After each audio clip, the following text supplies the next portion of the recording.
Hello and welcome to the Jason Rev Show. This is Wednesday, so what does that mean? That means Woman Crush Wednesday. I am not going to sing this time because last time it got flagged for me using content. I am using a new mic.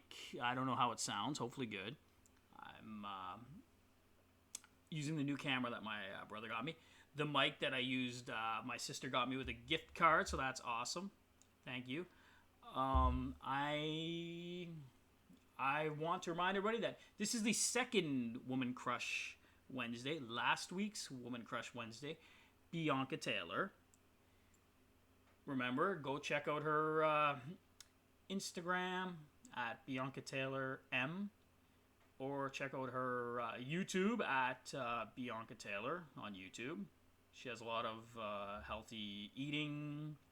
She has workout fitness tutorials. She has she try-ons, and she's gonna explain the quality of different yoga pants and stuff like that, which is important if you go to the gym. It's very important for that kind of stuff because you know people want to look their best and feel their best when they're going to work out.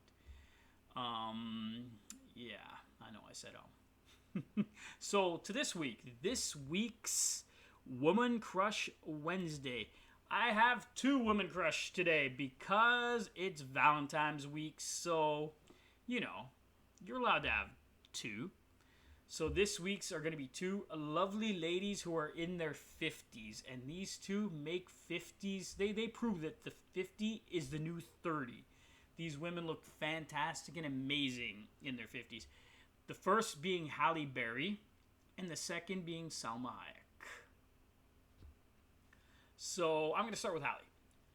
Halle Berry started acting in 1989, with her first role being in the Who's the Boss spin-off series Living Dolls. I remember the series. I do not remember Halle Berry being from it. Lena Riemi, or whatever her name is, the King of Queens girl. Leah Remini, I think is her name. The King of Queens lady. She was the star of that show. But the first time that I saw Halle Berry was in The Last Boy Scout, but I really don't remember her much in that movie. But let me tell you where I developed my crush, my woman crush for Halle Berry. I developed it during Boomerang. Oh la la. Boomerang, the movie with Eddie Murphy, and of course Halle Berry. Also had one of my early crushes, Robin Givens. She was in it. It also had Chris Rock, Martin Lawrence. It had a really good, I think Tisha Campbell. It had a really good cast, that movie. I haven't watched it in years. I should rewatch it. They actually have a spin-off TV show that's set years later, and Halle Berry's an executive producer of it. I might have to check that out. The next thing I remember seeing Halle in was the football movie The Program. I really loved this movie when I was younger. I really, really, really enjoyed it. It's a few too many reallys in there, but I enjoyed the movie. It was good. I haven't watched it in years, so I don't know if it holds up. But I love the cast from that movie, and I remember Halle Berry being beautiful. She was like the girl Omar Epps dated or wanted to date. Yeah. She's probably most known for her role as Storm in the X-Men films. Those films rocketed her into superstardom, especially among the geeks. I mean, people didn't really, a lot of people didn't like her people didn't love those movies. And she had that horrible line about, what happens to a toad when it's hit, or a frog when it's hit by lightning or something. That horrible, horrible line. But, she still looked great with the white hair and she looked the part. After that, she won an Oscar for Monsters Ball, and also had a big role starring opposite Hugh Jackman in the film Swordfish. She was very beautiful in Swordfish as well. Swordfish was a fun movie. I still probably haven't seen it since I saw it in the theater. Maybe it's been a long time. Another big role of hers was her role as Jinx in the James Bond film Die Another Day. It had one of the most iconic bikini scenes in film history. Halle looked fantastic. And the character of Jinx was reported to get a spin-off series of films, but that wasn't until MGM decided to scrap that whole Bond series and just reboot and make the Daniel Craig films. Now in 2004, Halle Berry did one of the worst. I think it won the Razzie Award for worst film that year. It was a very bad movie, very poorly critically acclaimed. I mean, she looked great in it, but yeah, we're talking about Catwoman. Catwoman almost single-handedly destroyed Halle Berry's career. Like I said, she looked great. The costume was, the storyline was horrible. The character, just did not, didn't do it. But, you know what? Her career wasn't destroyed, so that's okay. More recently, she starred in such films as Kingsman: The Gold Circle and John Wick Chapter 3. She was kick-ass in that John Wick movie, and I think she's going to be in the sequels. Her and her dogs, that was really cool. She has a Netflix movie coming out this year called Bruised. And if you've kept up with her on Instagram or in the news, you will know that she has kept herself in kick-ass, amazing shape. This girl is more fit now than she's probably ever been at any point in her life. Like, just fitness. She is, like, so fit. And she proves that, 50 is the new 30. Like, she's just as gorgeous as she was in her 30s. Yes. And now we're on to Miss Salma Hayek.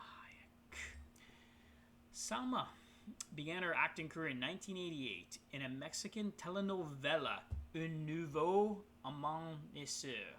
I probably did not pronounce it right. I tried. I personally first saw Salma in the film Desperado opposite Antonio Banderas. I love that movie. I really, really enjoyed that movie back in the day. It was awesome. And that's where I remember her from.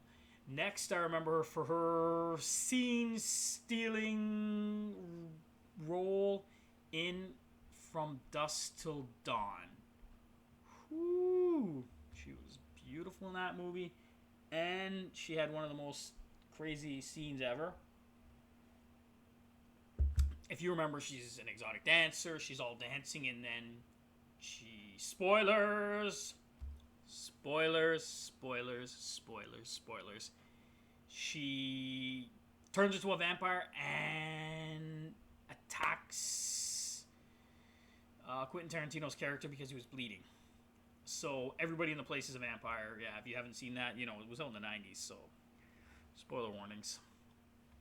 I remember seeing a bunch of her films in the 90s, starting with Studio 54 or 54, The Faculty, Dogma, my Kevin Smith movie. Yes, I loved her as Serendipity. She was awesome. That candy girl, you are my world. That scene, awesome. And she was in the horrible film Wild Wild West. She was nominated for an Oscar for Frida. More recently, she was in the Grown Up and Grown Up 2 films, The Hitman's Bodyguard, and she's soon to be in its sequel. I believe it's called Hitman's Bodyguard's Wife, or The Hitman's Wife's Bodyguard. And I'm looking forward to seeing her in the new Marvel movie, The Eternals. She's going to be playing the character of Ajax. Or maybe Ajax. Both of these girls, I've been big fans for years. Had crushes on them both for years. And I'm happy to say that they're week 2's Woman Crush Wednesday. Well, thank you very much. That is Woman Crush Wednesday. And please don't forget to subscribe. Don't forget to like, share it. Any feedback, please leave it in the comments. Let me know how the mic sounds. I can see the levels. I don't know. The levels look like they're going. I don't know. We'll see. La la la la la la la. Okay. Anyways, well, thank you guys very much for another Woman Crush Wednesday. I'm Jason Rev. This is the Jason Rev Show. Thank you. you very much.